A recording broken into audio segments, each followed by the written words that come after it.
नमस्कार, आशा करता हूँ कि आप लोग ठीक हो। एक बहुत ही ज़्यादा शॉकिंग और दुखद खबर सामने आ रही है।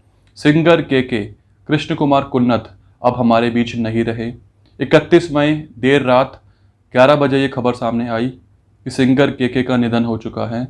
हुआ यूं कि के एक परफॉर्मेंस कर रहे थे साउथ कोलकाता के नजरुल मांचा के कॉलेज गुरदास कॉलेज में।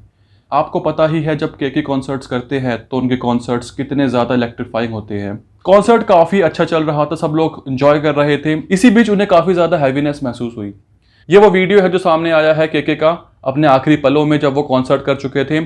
कॉन्सर्ट चल रहा था, कॉन्सर्ट खत्म होने के बाद इस तरीके से वो अपने फैन से बात कर रहे थे। आप देख सकते हैं कितना हंस मुस्कुरा के अपने फैन से वो बात कर रहे थे। के का नेचर ही कुछ ऐसा था, वो हमेशा हंसते रहते थे, मुस्कुराते रहते थे, बड़ा ही हंसमुख चेहरा था उनका। वो अपने फैन से रूबरू हो रहे थे, लेकिन कहीं ना कहीं उनको काफ़ी हैवीनेस फील हो रही थी। वो भारीपन की वजह से इसी कारणवश कॉन्सर्ट खत्म करते ही वो तुरंत निकल गए अपने होटल के लिए। होटल पहुंचे और रूम से जैसे ही वो नीचे आ रहे थे, सीढ़ियों पे उतर रहे थे, अचानक से वो गिर पड़े। गिरने के बाद तुरंत होटल के स्टाफ ने एम्बुलेंस को कॉल किया। एम्बुलेंस आती है, एम्बुलेंस फटाफट के को नज़दीकी हॉस्पिटल में लेके जाती है, लेकिन डॉक्टर्स ये कहते हैं कि अब बहुत देर हो चुकी है, he is no more. Prima facie में प्रथम दृष्टिकोण से डॉक्टर्स ने यह बोला है कि यह कार्डियक अरेस्ट है। आसान भाषा में कहे तो एक हार्ट अटैक है, लेकिन अभी तक पोस्टमार्टम रिपोर्ट आना बाकी है। आज शाम तक पोस्टमार्टम रिपोर्ट आ जाएगी, उसमें सब कुछ क्लियर हो जाएगा कि क्या सच में हार्ट अटैक ही आया था या इसके पीछे कोई और वजह भी हो सकती है। के बहुत लोगों को के का पूरा नाम नहीं पता। कृष्ण कुमार कुन्नत, जिनको हम जानते हैं के नाम से, व्हाट अ सिंगर। के ने अपना पहला एल्बम 1999 में रिलीज किया था जिसका नाम था पल। एल्बम रिलीज करने के बाद उनके गाने इतने पॉपुलर हुए यूथ के बीच में कि उन्हें बॉलीवुड से ऑफर आने लगे। फिर उन्होंने कभी पीछे मुड़ के नहीं देखा। बैक टू बैक हिट्स, ऐसी कोई मूवी नहीं थी उस जमाने में जिसमें गाना ना हो के का।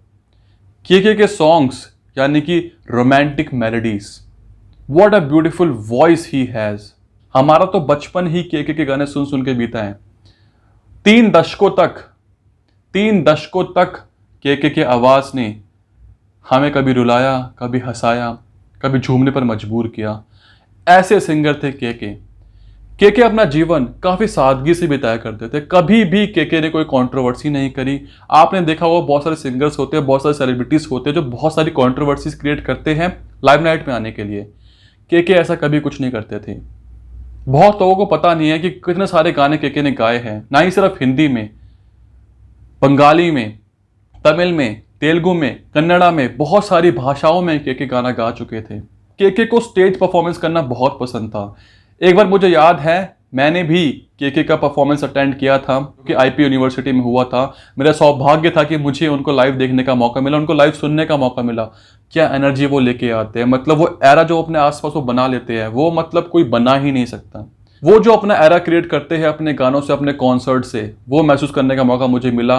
और कभी भी उन्होंने लिपसिंग नहीं करा। बहुत सारे लोग होते हैं जो अपने स्टेज शो में लिपसिंग करते हैं, खाली होठ हिलाते, लेकिन नहीं, के अपने गाने गाते थे, ऑडियंस के लिए परफॉर्म करते थे, because he was a performer.